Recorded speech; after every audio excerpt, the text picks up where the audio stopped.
नमस्कार, जोहार झारखंड देख रहे हैं आप और मैं आपके साथ रंजना रावत। बुलेटिन की शुरुआत करेंगे बड़ी खबर से और साहिबगंज से आपको बड़ी खबर बता दे। बरहड़वा फरक्का NH 80 पर पानी आया है। निशिंद्रा गांव के पास NH पर चढ़ा पानी, साहिबगंज का बंगाल से संपर्क टूटा। तो ये बड़ी खबर आपको साहिबगंज से बता रहे, जहां बरहड़वा फरक्का NH 80 पर पानी आया और साहिबगंज का बंगाल से संपर्क टूटा।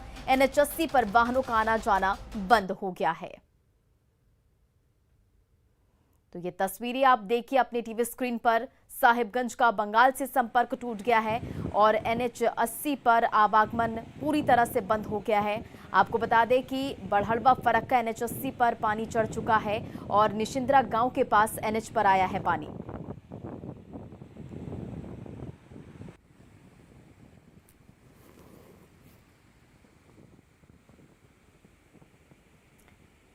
तो ये तस्वीरें आप देखिए कि किस तरह से NH पर पानी आ चुका है, पूरी तरह से आवागमन बंद हो चुका है। साहिबगंज से आपको ये तस्वीरें दिखा रहे हैं, NH 80 की तस्वीरें आपको दिखा रहे हैं, जहां वाहनों का आना जाना बंद हो चुका है।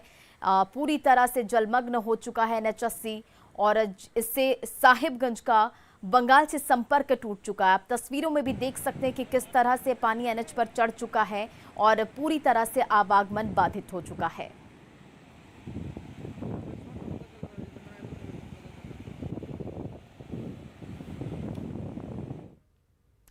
100 करोड़ वैक्सीनेशन का लक्ष्य देश ने पूरा कर दिया है। इसकी खुशी पूरे देश में देखी जा रही है। रांची में बीजेपी के प्रदेश अध्यक्ष दीपक प्रकाश ने कहा कि प्रधानमंत्री मोदी के कुशल नेतृत्व के चलते ये संभव हो पाया है। उन्होंने झारखंड को वैक्सीनेशन में फिसड्डी बताते हुए राज्य सरकार को इस पर ध्यान देने की मांग की है। बीजेपी प्रदेश अध्यक्ष ने 100 करोड़ वैक्सीनेशन पर मेडिकल स्टाफ और लोगों को गुलाब का फूल और अंगवस्त्र और मिठाई खिलाकर अभिनंदन किया।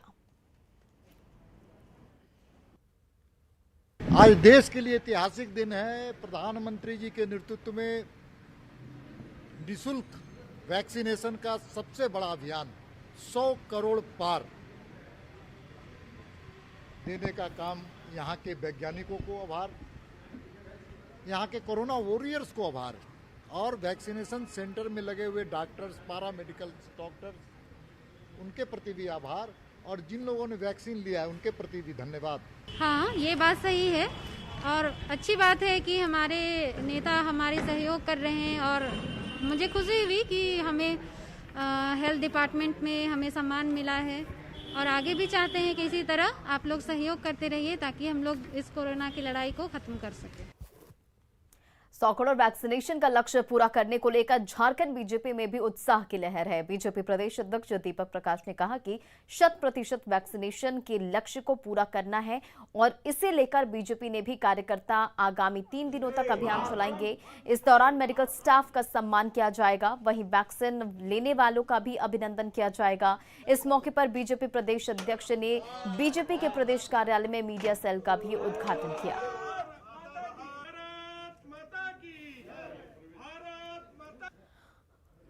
100% वैक्सीनेशन हो, इसका हम सब लोग प्रयास लगातार भारतीय जनता पार्टी कर रही है। इसलिए भारतीय जनता पार्टी ने आज तय किया है कि सभी वैक्सीनेशन सेंटर पर भारतीय जनता पार्टी के कार्यकर्ता, चाहे वो सांसद हो, विधायक हो, चाहे पार्टी के पदाधिकारी हो, हर वैक्सीनेशन सेंटर में जाकर के वहां पर वैक्सीन लेने वाले लोगों का अभिनंदन हम करेंगे और साथ ही साथ हम कोरोना वॉरियर्स को भी सम्मानित करेंगे और जो वैक्सीन लिए हैं उनके अनुभवों को भी संग्रह करने का हम सब लोग काम करेंगे और इस काम को लगातार 3 दिनों तक हम सब लोग पार्टी के कार्यकर्ता वैक्सीनेशन की सफलता के लिए इस बड़ी लड़ाई को लड़ने वाले सेनापति नरेंद्र मोदी जी को फिर से हम उनका अभिनंदन करते हैं। और देश में कोरोना टीकाकरण का 100 करोड़ डोज पूरा होने पर केंद्रीय शिक्षा राज्य मंत्री अन्नपूर्णा देवी ने खुशी जताई है। अन्नपूर्णा देवी ने प्रधानमंत्री नरेंद्र मोदी को लक्ष्य पूरा करने पर बधाई दी और आभार भी व्यक्त किया। उन्होंने कहा कि 100 करोड़ डोज लगाना बड़ी बात है। ये सब प्रधानमंत्री मोदी के गाइडलाइन और दिशा निर्देश से हुआ है।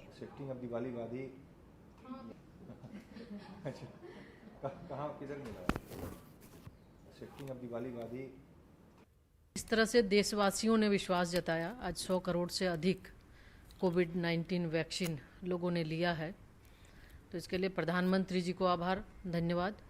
और इसके साथ ही साथ माननीय प्रधानमंत्री जी के नेतृत्व में जो देश के हेल्थ वर्कर्स, शोधकर्ता, विशेषज्ञ, टीकाकरण कर्मी, उन सभी के प्रति आभार व्यक्त करते हैं।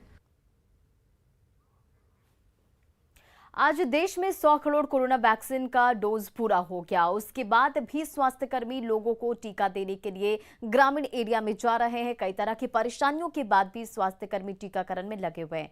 पहले गांव के लोग टीका लेने से बचते थे, लेकिन जागरूक होने के बाद अब खुद ग्रामीण टीका लेने के लिए आगे आ रहे हैं। यही कारण है कि आज 100 करोड़ का डोज पूरा हुआ है। सब ग्रामीण क्षेत्रों में हम लोग, जैसे चकोलिया हो गया, दलमंगल हो गया, फिर आपका घाटशिला हो गया, फिर आपका पोटका हो गया, सब ग्रामीण क्षेत्रों में हम लोग वैक्सीनेशन कर रहे हैं। जितना हो सके हम लोग उतना कोने कोने तक जा रहे हैं। ग्रामीण क्षेत्रों में कोने से कोने एरिया पे जा रहे हैं ताकि सब वैक्सीनेट हो जाए, ताकि हम लोग कोविड-19 से छुटकारा मिल जाए। और कोशिश यही है कि हम लोग और 100 करोड़ होने वाले हैं।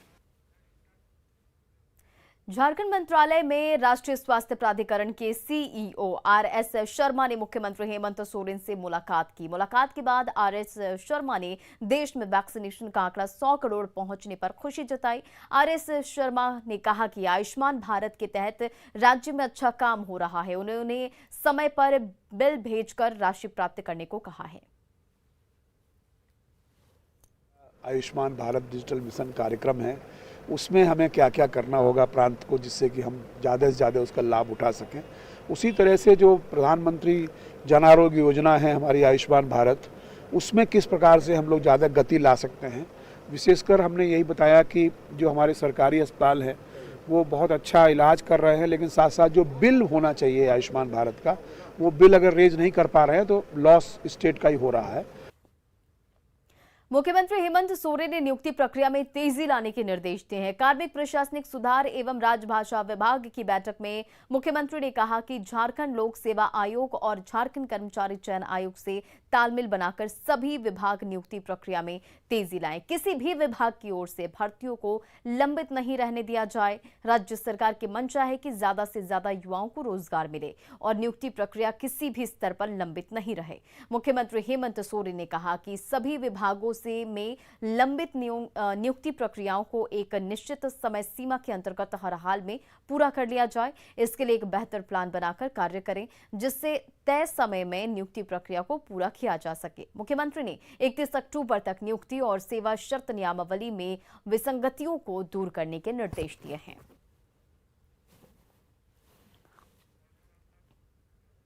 इधर रांची के असंगठित मजदूरों को ई श्रम पोर्टल से जोड़ने के लिए रांची डीसी ने अधिकारियों के साथ बैठक की और कैंप लगाकर मजदूरों को जोड़ने के लिए दिशा निर्देश दिए। मजदूरों को ई श्रम पोर्टल से जोड़कर उन्हें लाभ पहुंचाने की केंद्र की योजना है।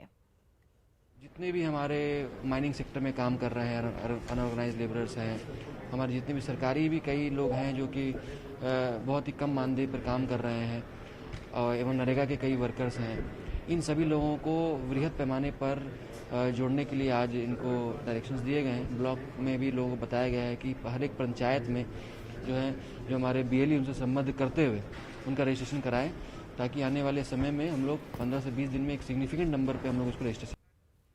बोकारो में अंतर्राष्ट्रीय क्रिकेट स्टेडियम के निर्माण पर सियासत जारी है। अब जेडीयू ने भी इसे लेकर अमिताभ चौधरी पर निशाना साधा है। साथ ही बोकारो में अंतर्राष्ट्रीय स्टेडियम बनाने का विरोध भी किया है। जेडीयू के महासचिव प्रवीण सिंह ने कहा कि इसे लेकर वे केंद्रीय इस्पात मंत्री से मुलाकात करेंगे और उनके सामने पूरी बातें रखेंगे।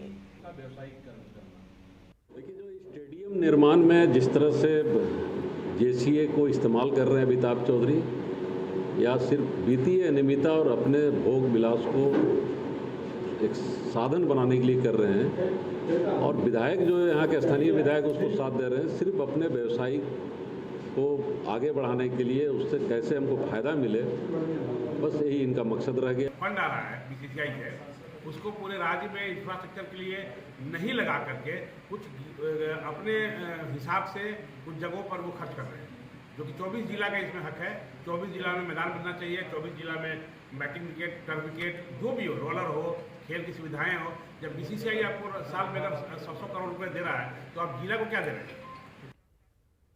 रामगढ़ के रजरप्पा थाना के बड़की पोना में पुलिस पर गंभीर आरोप लगे हैं। बड़की पोना में रावण दहन के दिन पुलिस और ग्रामीणों के बीच झड़प हुई थी। उसी मामले में पुलिस की टीम गिरफ्तारी के लिए बीती रात गांव पहुंची। गांव वालों का आरोप है कि एक परिवार के सदस्यों के साथ पुलिस की टीम ने बदसलूकी और मारपीट की, जिसमें एक बुजुर्ग महिला की मौत हो गई। परिवार के सदस्यों के मुताबिक पुलिस ने जबरदस्ती घर का दरवाजा तोड़ दिया, जिसमें दबने से महिला की मौत हो गई। इस मामले में स्थानीय सांसद ने सरकार से जांच और कार्रवाई की मांग की है।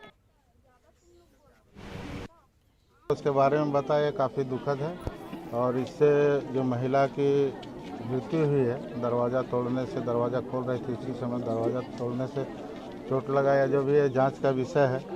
और निश्चित तौर पर जो दोषी हैं, जो पुलिसकर्मी इस तरह से, इतना तो बॉर्डर में भी नहीं हो सकता, इतना तो उग्रवादी आतंकवादी भी यदि रहने से घर में इस तरह का नहीं होता है। हम लोग पहली बार इस तरह का घटना देख रहे हैं। अब जैसे अब खोलने वाली थी, ये लोग मतलब लात मार के पूरा सब दरवाजा को तोड़ के और फिर दादी उसी के ऊपर पैर हाथ जता गया, फिर जताया तो फिर आज सब जताया है और सब घुस गया एकदम, उधर भी सब रूम घुस गया। उसके बाद मारा, उसके बाद आधा पुलिस यहाँ मार रहा है दादी को, पूरा बोल रहा है तुम लोग ज्यादा बोलती है। रामगढ़ के बड़की पोना मामले को लेकर राजनीति तेज हो गई है। बड़की पोना पहुंची रामगढ़ विधायक ममता देवी ने मृतक के परिजनों से मुलाकात की। विधायक ने पूरे मामले के लिए प्रशासन को दोषी ठहराया, साथ ही रक्षक को ही भक्षक बताते हुए पूरे मामले को लेकर मुख्यमंत्री से बात करने की बात भी कही। उन्होंने पुलिस पर निर्दोषों को फंसाने का भी आरोप लगाया है। जो प्रशासन से उम्मीदें हम लोग लगा के रखे हैं कि भाई प्रशासन रक्षक बनते बैठते हैं, लेकिन आज प्रशासन का ये अलग ही रूप हम लोगों को देखने को मिल रहा है कि रक्षक की जगह वो भक्षक बन बैठे हैं। और जिस तरह से जो महिला बहनें हमें बता रही हैं, जो अभी रो रही हैं, उनकी आंखों में आंसू है कि भाई रात अंधेरे को प्रशासन आते हैं और हमें डराते हैं, इतनी भरी गालियां भी देते हैं। तो इस तरह का बर्ताव प्रशासन को नहीं करना चाहिए। रामगढ़ के रजरप्पा थाना क्षेत्र के बड़की पोना मामले पर सियासत तेज हो गई है। बीजेपी के पूर्व सांसद यदुनाथ पांडे घटना के बाद बड़की पोना पहुंचे। उन्होंने कहा कि वो मुख्यमंत्री से मिलकर घटना की उच्च स्तरीय जांच करने की मांग करेंगे। धार्मिक मामला है और कोरोना के जो भी आप गाइडलाइन आपने जो भी जारी किया था, लेकिन इसको पुलिस से को बचना चाहिए था। रात्रि में अगर जो वांटेड है उसको गिरफ्तार करने में कहीं कोई दिक्कत नहीं है, लेकिन दरवाजा तोड़कर घुसना, एक आदमी की हत्या हो गई तो उस पर तो हत्या का मुकदमा होगा। ये अधिकारियों से बात करूंगा, डीजीपी से भी बात करूंगा और मैं इस विषय को मुख्यमंत्री के भी संज्ञान में देने जा रहा हूं। देवघर पुलिस ने डकैती की योजना बना रहे 6 अपराधियों को गिरफ्तार किया, जिनके पास से 34,000 कैश और 2 मोबाइल और एक देसी कट्टा बरामद किया गया है। हाल ही में ये गिरोह ने एक घर में लूट की घटना को अंजाम दिया था। 6 व्यक्तियों को गिरफ्तार किया गया है, जिसके पास से एक देसी कट्टा बरामद किया गया है। साथ ही पूछताछ के क्रम में ये बातें प्रकाश में आई कि इनके द्वारा पूर्व में दिनांक 11/10/2021 को बैजनाथपुर के पास एक बाबा कॉलोनी है, वहाँ एक मुरलीधर पंजारा नामक व्यक्ति हैं, उनके यहाँ डकैती की घटना कारित की गई। देवघर ने फूड सेफ्टी को लेकर छापेमारी की। इस दौरान आश्रम रोड स्थित एक अमूरी सत्तू बनाने वाली फैक्ट्री में फूड सेफ्टी का ख्याल नहीं रखने का खुलासा हुआ, जिसके बाद फैक्ट्री पर जुर्माना लगाया गया।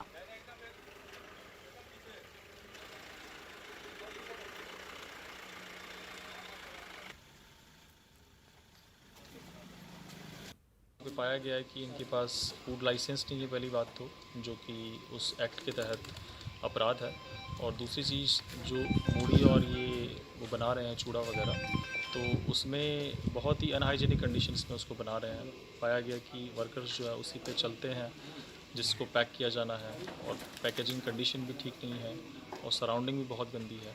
तो उसके चलते इनको अभी नॉमिनल फ़ाइन किया गया 10,000 का, और चेतावनी दी गई है 1 महीने में कि 1 महीने में इसको सुधार कर लें इसमें, और अगर नहीं करते हैं तो इसको सील किया जाएगा। झारखंड में जाति और आय प्रमाण पत्र का मसला सुलझ नहीं पा रहा है। राज्य के शिक्षण संस्थानों में नामांकन और नियुक्ति प्रक्रिया के इस दौर में भी राजधानी रांची के छात्र दफ्तर का चक्कर लगाने को मजबूर हैं। कोई आय प्रमाण पत्र पाने के लिए अंचल कार्यालय के चक्कर लगा रहा है, तो कोई जाति प्रमाण पत्र पाने के लिए। कुछ मामलों में तो दौड़ लगाने के बाद आवेदन को रद्द करने का फरमान सुना दिया जाता है, तो कुछ मामलों में पहले ऑनलाइन आवेदन और तो कुछ मामलों में ऑफलाइन आवेदन तक का खेला है। दरअसल आधार कार्ड से लेकर शपथ पत्र की प्रमाणिकता पर जाति और आय प्रमाण पत्र बनाए जाते थे, लेकिन अब स्थानीयता या वंशावली की मांग पर प्रमाण पत्र बनाने की रफ्तार पर ब्रेक लग गया है। अप्लाई किया हुआ है, ये है 25/8/2021 का। उस टाइम अप्लाई किए थे, वो बोले कि 15 से 20 दिन में बन जाएगा, लेकिन 15 से 20 दिन के बाद हम आए तो बोला कि नहीं बना अभी तक, आप कुछ दिन बाद आ रही है। उसके बाद आया तो इनकम और आपका क्या बोलते हैं रेसिडेंस बन गया, लेकिन कास्ट बोला नहीं बना है। अभी यहाँ पे लिख दिया कि सीओ ऑफिस के पास में है। आ जाते हैं तो बोलता है कि आपका रिजेक्ट कर। मैंने 28 अगस्त को अप्लाई किया था EWS सर्टिफिकेट के लिए, तो उसके लिए सर से मैंने बात की थी, तो सर बोले थे पहले अपलोड करो, उसके बाद सिग्नेचर करवा के मेरे पास जमा कर दो, मैं उसे आगे बढ़ा दूँगा। ठीक, तो अभी मैं इसी कारण दौड़ रहा हूँ, तो 1 हफ्ता से दौड़ रहा हूँ, पर सर अभी है नहीं। अभी तो छुट्टी हो गया था, तो इसी कारण सर से बात करने के लिए, सिग्नेचर करवाने के लिए आया था। SC/ST के मामले में आपको 1950 से पहले का कोई दस्तावेज, राजस्व दस्तावेज है, उसमें आपका जाति का उल्लेख होना चाहिए। और वो OBC के मामले में 1978 से पहले का कोई राजस्व दस्तावेज जिसमें जाति का उल्लेख हो, उसके आधार पर जाति प्रमाण पत्र आराम से बन रहा है। यदि निर्धारित तिथि के बाद का कोई दस्तावेज है तो उसके आधार पर जाति प्रमाण पत्र नहीं बनाई जा सकती है। महापर्व छठ में करीब 20 दिन का समय रह गया है। बावजूद इसके राजधानी रांची के सभी तालाबों में गंदगी नजर आ रही है। राजधानी के बड़ा तालाब में सबसे ज्यादा छठ व्रती अर्घ देने पहुंचते हैं, लेकिन यहां घाटों पर गंदगी ज्यादा होने के साथ साथ पानी का रंग भी बिल्कुल बदल चुका है। पानी के ऊपर हरे रंग की काई जमी है। ऐसे में स्थानीय लोग नगर निगम की सफाई व्यवस्था पर सवाल उठा रहे हैं और बड़ा तालाब के पास फैली गंदगी का जायजा लिया हमारे संवाददाता संजय कुमार सिन्हा ने।